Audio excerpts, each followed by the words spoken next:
আপনি দর্শকদের আওয়াজ এবং উন্মাদনা শুনলেই বুঝতে পারবেন এবং এই মুহূর্তে আসলে আমাকে না দেখিয়ে বরং দর্শকদের উন্মাদনা দেখাতে চাই যে বৃষ্টি বাধার কথা আপনি বলছিলেন যে বিঘ্ন ঘটেছে।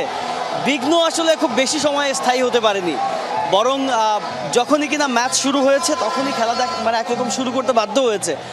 এই বৃষ্টি বাধা পেরিয়েও শহরের বিভিন্ন প্রান্ত থেকে আর্জেন্টাইন সমর্থকরা বিশেষ করে তারা এই ছাত্র শিক্ষক কেন্দ্রের সামনের যেই জায়গাটি যেখানে কিনা খেলা দেখানো হয় সেই জায়গাটিতে তারা এসে ভিড় জমিয়েছেন এবং যখনই কিনা আর্জেন্টিনা আক্রমণে যাচ্ছেন, আমরা পর্দার ঠিক পাশের জায়গাটিতে রয়েছে, যখনই আর্জেন্টিনা একটা ভালো আক্রমণের দিকে যাচ্ছে তখনই কিন্তু আমরা দেখতে পাচ্ছি যে বেশ রকমের উন্মাদনা এবং এখানে এক রকমের বাদ্য বাজনার ব্যবস্থা করা হয়েছে, প্রত্যেকের হাতে বুবুজেলা রয়েছে এবং বৃষ্টিতে ভিজে হলেও তারা আসলে খেলা দেখবেন। যে কজন দর্শকের সঙ্গে এরই মধ্যে কথা বলার সুযোগ হয়েছে প্রত্যেকেরই আসলে একই রকমের উন্মাদনা।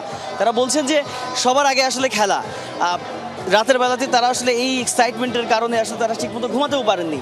সেই সমস্ত কিছু পাশ কাটিয়ে বৃষ্টি বাধা সব কিছু মিলিয়ে এই যে সকালবেলাতে তারা একটা স্নিগ্ধ পরিবেশে কিংবা এরকম একটা শীতল পরিবেশে তারা খেলা দেখছেন এবং এই মুহূর্তে আমরা দেখতে পাচ্ছি যে স্ক্রিনের দিকে আর্জেন্টিনা যখনই একটু ভালো আক্রমণের দিকে যাচ্ছে তখনই কিনা এবং এই মুহূর্তে আর্জেন্টিনা একটি গোল করলো, এই মুহূর্তে আর্জেন্টিনা একটি গোল করলো যার কারণে পুরো টিএসসি ময়দান উন্মাদনায় ফেটে যাচ্ছে।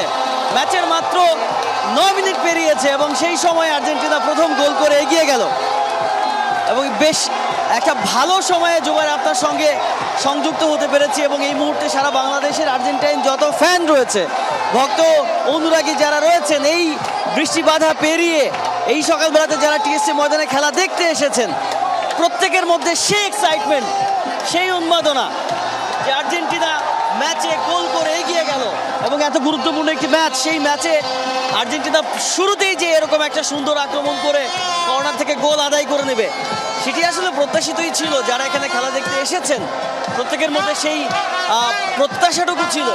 আমরা নিশ্চয়ই একটু কথা বলার চেষ্টা করব একজন ভক্ত অনুরাগীর সাথে। এই যে এত সকালবেলায় বৃষ্টি বাধা পেরিয়ে খেলা দেখতে এসে কেমন লাগছে? খুব ভালো লাগছে ভাই, খুব ভালো লাগছে যে একটা গোল হয়ে গেল। আশা করি আরো 2টা হবে, মোট 3টা গোল হবে। তারপরে গোল দেখবেন আরো একটা মেসির হাতে গোল হবে। এর আগে 7টা দিয়েছে মেসি, এটা লিয়ে দিলে 8টা হবে মেসি। আর দেখলেন এর আগে বিশ্বকাপ আর্জেন্টিনায় কাপ নিয়ে গেছে 2022 সালে, এই 2026-এও আমরাই কাপ নিব, এই আর্জেন্টিনায় কাপ নিবে। 4টা তারা হবে, 3টা আছে 8টা।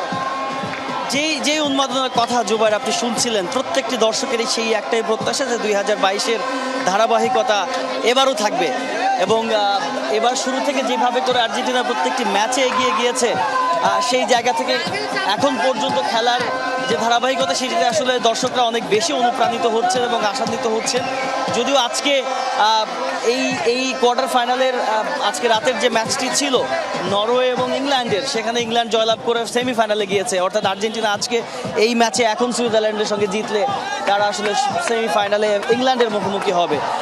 সব মিলিয়ে সুইজারল্যান্ড তুলনামূলক ইউরোপের একটা ফাস্ট ফুটবলের দল হলেও আর্জেন্টিনা এই জায়গাতে অনেকখানি এগিয়ে রয়েছে, কারণ আর্জেন্টিনা দলে লিওনেল মেসি খেলছেন এবং এই মাঠে যত দর্শক রয়েছেন প্রত্যেকেই আসলে লিওনেল মেসির ভক্ত এবং যাদের সঙ্গে আমার কথা হচ্ছে বা যারা এই উন্মাদনার কথাগুলো বলছেন প্রত্যেকের মধ্যে এই কথাটি খুব কমন যে লিওনেল মেসি গোল দিবেন এবং সেই গোলটি দেখার অপেক্ষায় তারা রয়েছেন।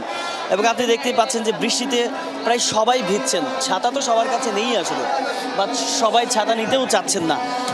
এই বৃষ্টিতে ভিজেই তারা এই ম্যাচটি উপভোগ করছেন এবং এটি আরেকটি আলাদা রকমের আনন্দ। সেই আনন্দে তারা উদ্বেলিত হচ্ছেন এবং শুরুতেই যেহেতু গোল করে আর্জেন্টিনা এগিয়ে রয়েছে সেই সূত্রে আর্জেন্টিনার দর্শকদের মধ্যে সেই উন্মাদনার মাত্রা আরও অনেকখানি বেড়ে গিয়েছে। ম্যাচের যত সময় গড়াবে নিশ্চিতভাবে বলাই যায় যে ফেভারিট হিসেবে আর্জেন্টিনা আরও স্কোর করে দলকে এগিয়ে নেবে, সেই প্রত্যাশার কথাগুলো দর্শক যারা এসেছেন টিএসসি ময়দানে তারা বলছিলেন। সব মিলিয়ে ভীষণ রকম একটা উৎসবমুখর পরিবেশ।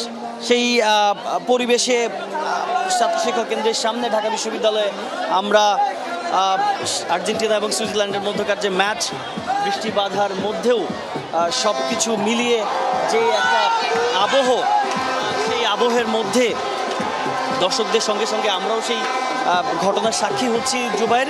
নিশ্চয়ই পরবর্তী যেই সময় সেখানে আরও স্কোর হলে কিংবা আরও উন্মাদনার কোনো গল্প থাকলে পরবর্তী সময় আপনাদেরকে জানাতে পারবো। জুবাইর, তাজদুল, অসংখ্য ধন্যবাদ। আপনি থাকবেন সেখানটায়। আমরা এই উৎসাহ, উদ্দীপনা এবং উদযাপনের আনন্দময় মুহূর্তগুলো পুনরায় দেখাতে চাই।